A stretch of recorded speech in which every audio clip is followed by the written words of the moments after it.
وراثت کے مسئلے میں کہا جا رہا عورتوں کے ساتھ ظلم ہے، قرآن کے اندر ظلم کی دعوت دی گئی، اور یہ بتایا گیا کہ انصاف کے ساتھ عورتوں کو وراثت میں حق نہیں دیا گیا۔ کیوں؟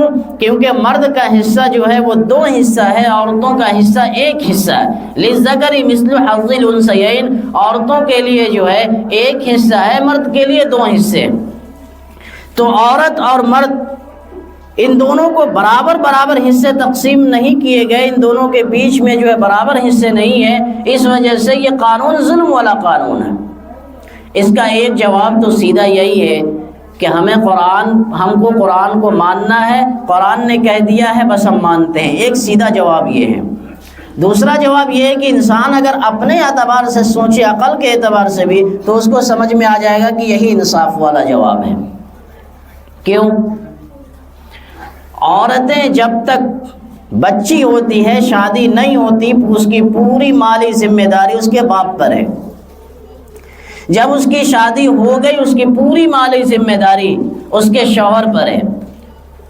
اس کو کھلانا کھلانا کما سے ہیں، اس کے علاج اور معالجے کا انتظام، ان کے کپڑے لتے کا انتظام، ساری چیز کا انتظام اس کے شوہر کے اوپر ہے۔ لڑکوں کے اوپر ذمہ داری، مردوں کے اوپر ذمہ داری، مالی ذمہ داری ڈبل ہے۔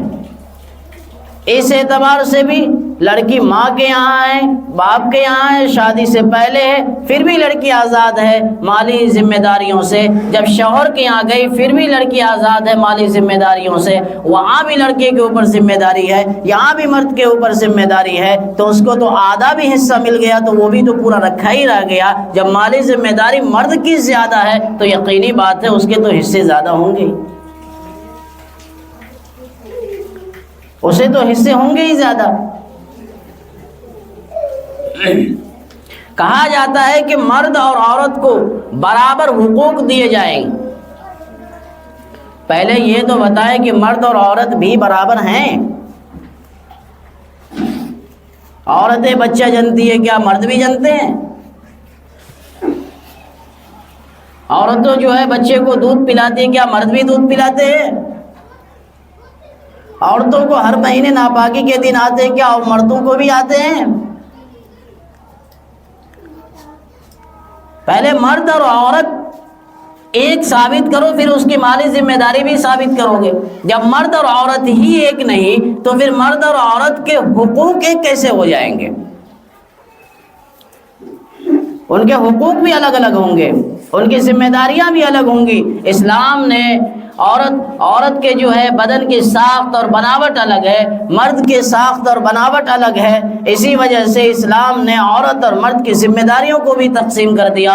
گھر کے باہر کی تمام ذمہ داری، کھیت کھلیانوں میں جانا ہے، آفسوں میں جانا ہے، گرمی کی شدت سے لڑ کر کے، سخت اور سردیوں کی شدت سے لڑ کر کے 4 پیسے کما کر کے لانا، یہ مردوں کے کندھے پر رکھا ہے۔ عورتوں کے کندھے پر یہ رکھا تم عزت کے ساتھ، عظمت کے ساتھ، رفعت کے ساتھ، شان کے ساتھ چار دیواری کے اندر رہو، آرام سے پوری اور پراٹھے پکاؤ۔ مرد جب شام میں گھر آئے تو پھر اس کو احترام سے، عزت سے باتیں کرو، اس کی تھکن کو دور کرو، اسے بڑھیا سا کھلاؤ اور پلاؤ، اور بہترین طریقے سے تم گھر کا نظام چلاؤ۔ اس نظام کے لیے جو ضرورت پڑے گی دن میں مرد جا کر کے انتظام کر کے لائے گا۔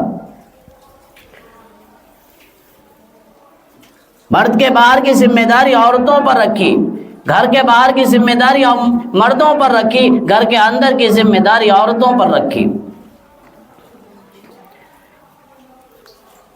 جب یہ دونوں الگ ہیں تو دونوں کی ذمہ داریاں الگ۔ جب ذمہ داری الگ ہے تو پھر حقوق کی برابری کی بات کہاں سے آ گئی؟ پردھان منتری کے پروٹوکول الگ ہیں، ان کے رہنے سہنے کھانے پینے کے انتظامات الگ ہیں، مکھ منتری کے الگ ہیں، IAS آفیسر کے الگ ہیں، DM کے الگ ہیں، سب کے الگ الگ ہیں، ٹھیلے والے کے الگ ہیں۔ اب کوئی کہے کہ بھائی ٹھیلے والے کو ایک دن کے اتنے ہی پیسے کیوں مل رہے؟